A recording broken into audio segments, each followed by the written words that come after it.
Hi guys, welcome to day 6 of our 30 days challenge. അപ്പോൾ ഇന്ന് നമുക്ക് കുറച്ച് പരിപാടികളുണ്ട്. നമുക്ക് ആദ്യം ഹോസ്പിറ്റലിലൊന്ന് പോകാനുണ്ട്, ഒരാളെ കാണാനായിട്ട്. പിന്നെ നമുക്ക് ഈദിൻ്റെ ഡ്രസ്സ് എടുക്കാനായിട്ട് പോകാനുണ്ട്. ഇതുവരെയായിട്ട് ഈദൊന്നും പർച്ചേസ് ചെയ്യാത്തവരുണ്ടോ? ഞാനൊന്നും ഇതുവരെയായിട്ട് പർച്ചേസ് ചെയ്തിട്ടുണ്ടായിരുന്നില്ല, ഇപ്പോഴാണ് പോണത്. അപ്പോൾ അതാ ഞാനും ഉമ്മയും കൂടെ ഉണ്ടാ പോണത്. അപ്പോൾ നമ്മൾ ആദ്യം പോയിട്ട് കുറച്ച് സാധനങ്ങളൊക്കെ വാങ്ങി. ആ സമയത്ത് ഞാനൊരു ലേസ് വാങ്ങിയിട്ടുണ്ടായിരുന്നു. പിന്നെ നമ്മൾ ബസ്സിലാണേ പോയത്. എന്നിട്ട് നമ്മൾ കുറച്ച് ഫ്രൂട്ട്സൊക്കെ വാങ്ങിയിട്ട് അവിടുന്ന് ഓട്ടോക്ക് വീണ്ടും നമ്മൾ ഹോസ്പിറ്റലിലേക്ക് പോയിട്ടുണ്ടായിരുന്നു. അപ്പോൾ നമ്മളെ കസിൻ പ്രസവിച്ചിട്ടുണ്ട്. അപ്പോൾ നമ്മൾ അവളെ കുട്ടീനെ കാണാനായിട്ടാണ് പോകുന്നത്. അപ്പോൾ അതിന് വേണ്ടി കേട്ടോ ഈ ഹോസ്പിറ്റലിലേക്ക് വന്നേ. അപ്പോൾ നമ്മളവിടെ കുറച്ച് നേരം സ്പെൻഡ് ചെയ്തു, കുട്ടീൻ്റെ കൂടെ കുറച്ച് നേരമൊക്കെ നിന്ന് ചായയൊക്കെ കുടിച്ച്.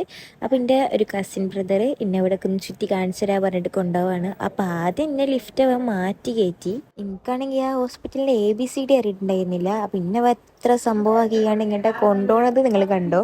അപ്പോൾ അതാ ഇന്നെ സസ്യകീട്ടവും പോണ കണ്ട. ഒരാളിവിടെ കേളയാനല പറഞ്ഞ് കാണിച്ചു തന്നതാണ് ഈ സ്ഥലം. അപ്പൊ ഇവിടുത്തെ വ്യൂ ഇതാണ്. See view. എന്തൊക്കെ പറഞ്ഞാലും നല്ല കിടിലൻ വ്യൂ ആയിരുന്നു കേട്ടോ, ഒന്നും പറയില്ല, ഒരു രക്ഷയിലായിരുന്നു. ബുർജ് ഖലീഫ അവിടെ കണ്ടോളൂ. അപ്പോൾ നമ്മൾ ബുർജ് ഖലീഫൊക്കെ കണ്ടല്ലോ, അതൊക്കെ കണ്ടിട്ട് നമ്മൾ അവിടെ നിന്ന് പോന്നു. പിന്നെ നമ്മൾ ഇറങ്ങി, ഫുള്ള് സ്റ്റെപ്പ് ഇറങ്ങിയിട്ടോ വന്നേ. എന്തായാലും ആ ഹോസ്പിറ്റൽ മൊത്തത്തിൽ ഞാൻ കാണിച്ചിട്ടുണ്ട്. ഞാൻ ഇങ്ങോട്ട് ഇറങ്ങുമ്പോൾ അവൻ പറയും നമുക്ക് അങ്ങോട്ട് ഇറങ്ങാം, അപ്പോൾ ഇങ്ങോട്ട് ഇറങ്ങും. നമ്മൾ അങ്ങനെ ആകെപ്പാടൊരു ലൂപ്പിൽ വിട്ടുപോകും. അങ്ങനെ പിന്നെ കൂടുതൽ സമയം നിന്നില്ല, അവിടെ നമ്മൾ വേഗം പോന്നു. അപ്പോൾ അതുപോലെ തന്നെ ബസ്സിലിരുന്ന് ഇങ്ങോട്ട് പോകുന്നുണ്ടായിരുന്നേ.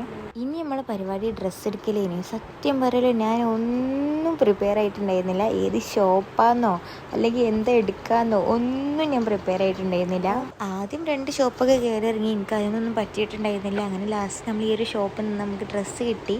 പിന്നീട് നമുക്ക് കുറച്ച് സാധനങ്ങളൊക്കെ വാങ്ങാൻ, നമ്മളെ വീട്ടിൽ പുതിയ പൂച്ച വന്ന് പറഞ്ഞല്ലോ, അപ്പോൾ അതിന് ഫുഡും പിന്നെ ഉമ്മാക്ക് മരുന്നൊക്കെ വാങ്ങേണ്ടിയിരുന്നു. പിന്നെ ഉമ്മാക്ക് മാക്സി എടുക്കാനായിട്ടാണ് പോയത്. അപ്പോൾ നമ്മൾ അവിടെ നിന്നൊക്കെ കുറേ സാധനങ്ങൾക്ക് പർച്ചേസ് ചെയ്തു. പിന്നെ ഞാൻ ഈ ഒരു ഷൂ എടുത്തിട്ടോ, ഈ ഒരു ഷൂവിൻ്റെ ബക്കറ്റ് ലിസ്റ്റിലൊരു സംഭവമായിരുന്നു. അപ്പോൾ അത് എടുത്തു. പിന്നെ നമ്മൾ വീട്ടിലേക്ക് ഷവർമ്മ വാങ്ങിയിട്ട് പോന്നിട്ടുണ്ടായിരുന്നു. അപ്പോൾ അത്രയൊക്കെയുള്ളൂ ഇന്നത്തെ വീഡിയോ.